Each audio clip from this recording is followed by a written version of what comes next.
All right, we're back. Time is running down. Half a dozen lessons left to go, and we can call it quits for a year. All right, we're gonna continue on with factoring. And if you recall, factoring is the opposite of multiplication. So just a quick little review question here. X plus 2, X plus 4. This is factored. Grade 9, earlier we spent time making this bigger, the opposite of factoring. So we followed it out and we got x squared plus 4x plus 2x plus 8, which is x squared plus 6x plus 8 all together. What are the factors of this? What that means is what times what will equal this. And here's our factors right here. This times this equals this. So factoring is going the opposite way. Why do we do this? A couple different reasons, but the big reason in grade 10 is, in quadratics, is y equals a, x minus r, x minus s. This is factored form of a parabola.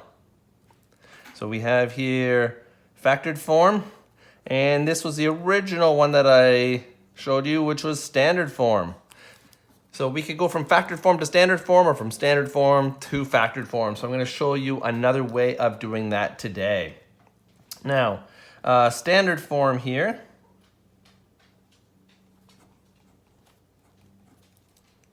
How does it relate to factored form? Well, to get the b, we would add the r and the s together. So if you take this number and add them together, you get the b. You can see here, 2 plus 4 is 6. And to get the c, what you do is you take r times s. 2 times 4 is 8. So add this and this together and you get the middle number, the b, and multiply the r and the s and you get the c. So what we're going to do is we're going to do a little factoring here, and I'm going to show you a little shortcut that helps out. So here is a standard form question, and we want to factor it. So here's the scoop. First of all, do your 2 sets of brackets. And we have an x squared here, so we know that x times x will give us x squared. Let's do that much. Now, this is what I call the man method. Actually, I don't call it this. Not too many teachers teach it this way, though. I don't know why. It's so simple. So, man, multiply, add, and possible numbers. So, our two numbers have to add together to get to minus 12. Our two numbers have to add together to get to minus 1. And what are our possible numbers? Well, let's just focus on the multiplication. 1 times 12 will work. 2 times 6. 3 times 4.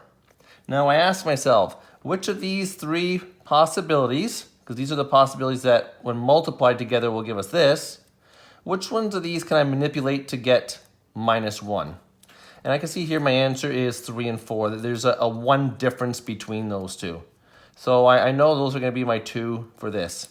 So I'm going to plug in 3 and 4 here, and I just need to decide on the signs to make it work.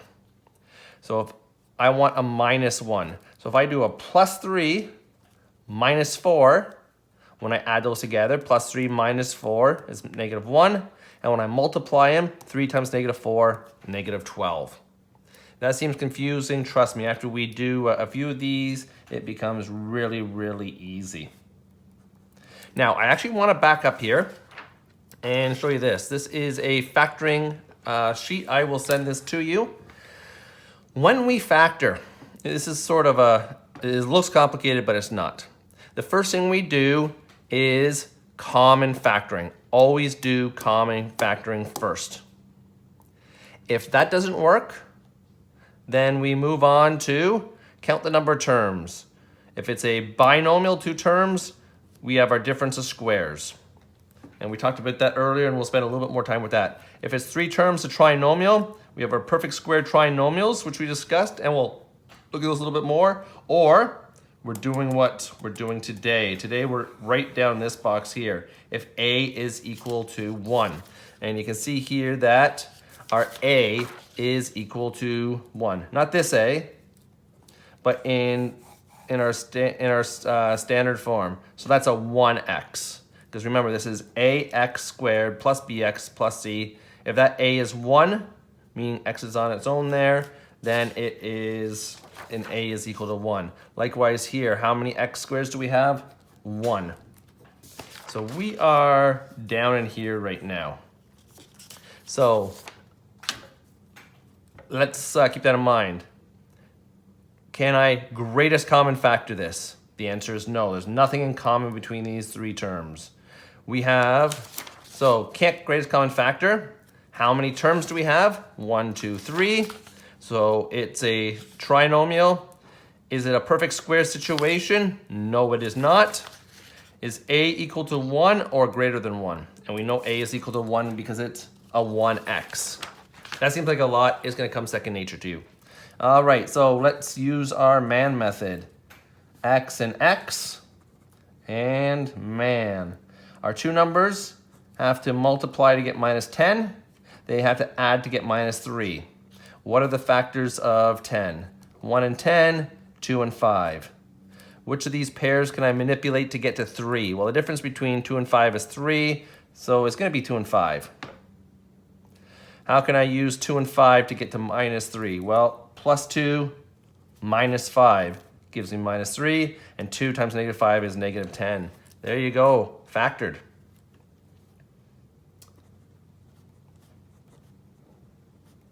Now, a little bit of a different look here. Greatest common factor, we don't have one. So we're gonna move on, 1, 2, 3, it's a trinomial. So we're back to that part of the flow chart. We don't have an x squared here, but this is gonna be an m times m to give us m squared. And let's man it out. Our two numbers that when multiplied together have to equal negative 5. When added together, they will equal 4. So what are our factors of 5? 1 and 5, and that's it. So we know it's going to be 1 and 5. Now this is a 5n squared. So we know that if we do a n and n, n times n will give us that n squared. So a little trick there. And so how can we use 1 and 5 to get 4? Negative 1 plus 5 will give us 4. And negative 1 times 5 is negative 5. Hopefully you're catching on to that. That's as hard as it gets. So in example 3, it asks us to factor here. 2x squared minus 12x minus 32. So first step, are there any greatest common factors?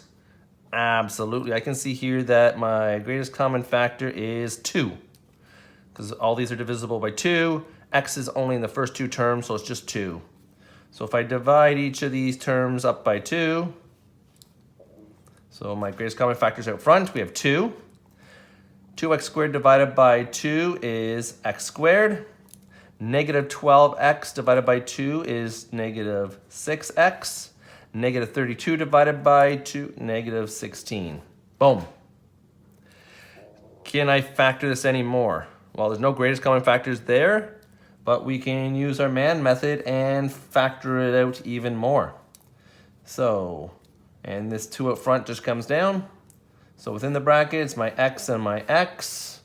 Let's use the man system.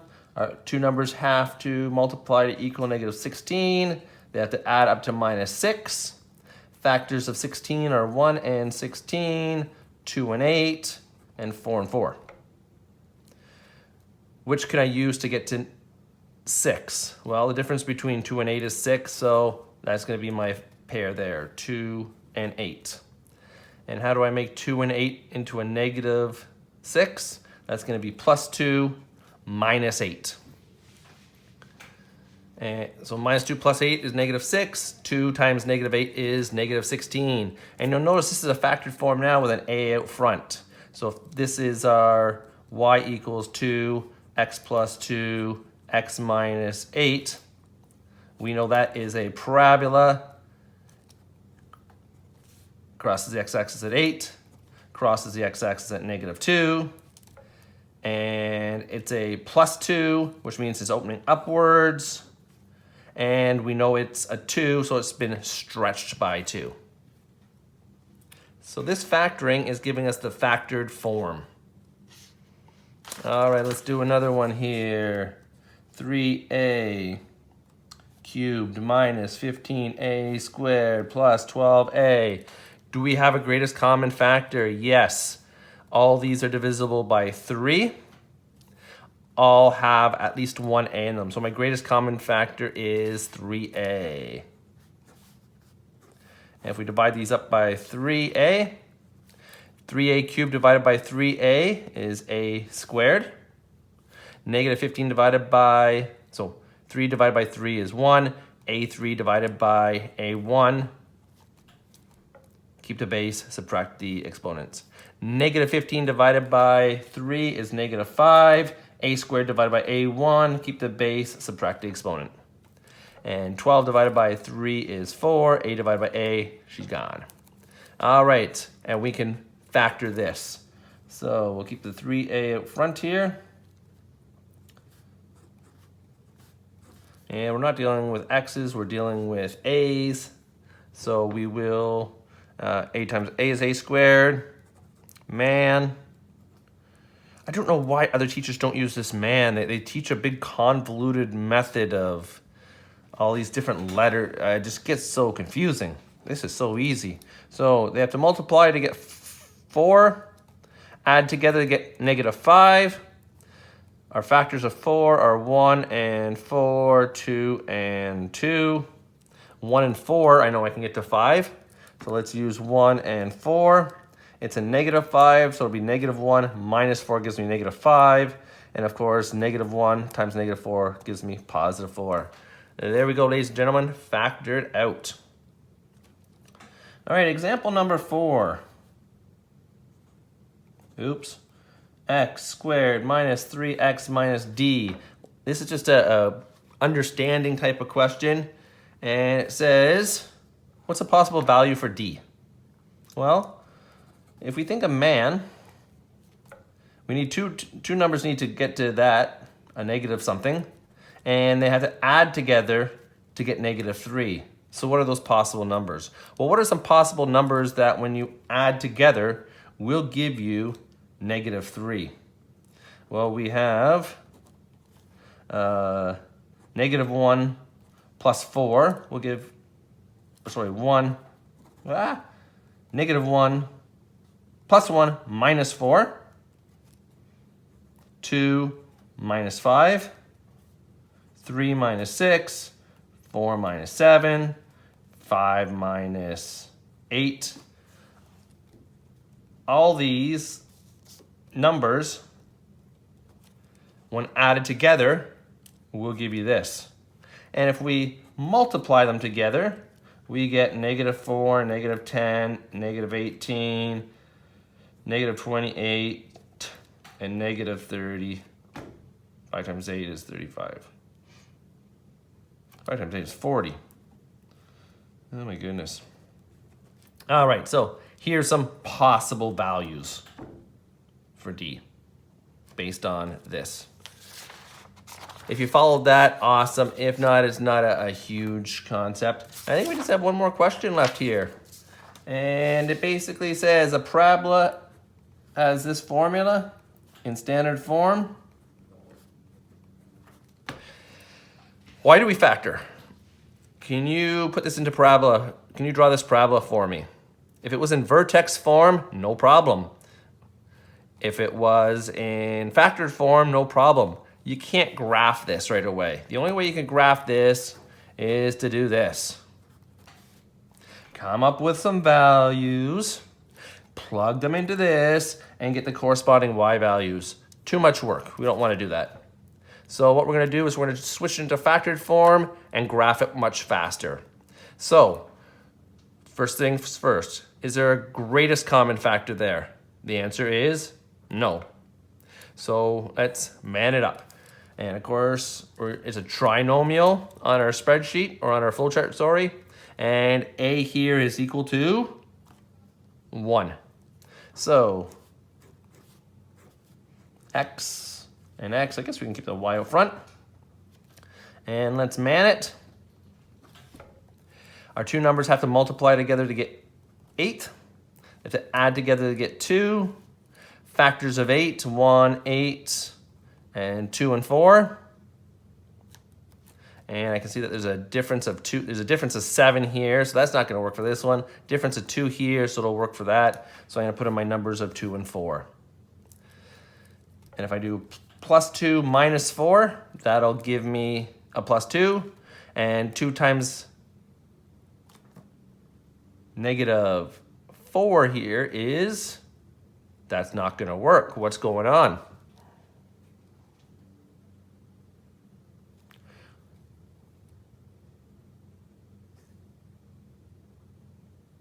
I know what's going on. I wrote the question down wrong. There we go. So you can see, and that wasn't planned, but that's a good, when you're doing this, if you make a mistake, you will often stumble across it when it doesn't work out. So sometimes you have to go back, and sometimes it's a possibility that 2 sets of these will work and you've used the wrong one, and if you go back, there's another one that will work. Usually when you have a lot more possible factors because you're dealing with bigger numbers, or in this case, I wrote the number down wrong.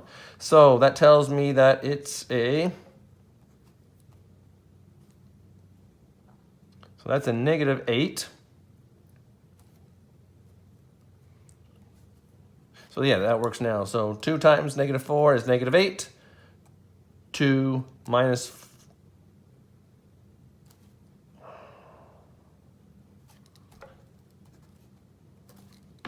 There we go.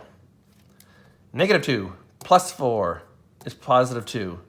And negative 2 times 4 is negative 8. So there you go. Sometimes you get things backwards and you just have to work through it. The man system will work for you. You'll be able to find your numbers, and then it's just making the signs so they work. So that was a good little example there of how initial instincts were wrong, and you go back and fix it. Now the question says, so factor this, and then draw the parabola. So if we were to draw a parabola, we know that minus 2, we have a point there at plus 2, and we have our plus 4. So that's our other 0 over here. We know we have just an A out front, or a 1. So it's going to be a normal parabola. And our vertex is here. Now, how do we find our vertex? Well, we find our axis of symmetry. Negative 4 plus 2 divided by 2 equals negative 1. So our axis of symmetry here is at negative 1. And if you sub that back into either here or here, you're going to get your vertex. So y equals x squared plus 2x minus 8. Sub in the negative 1.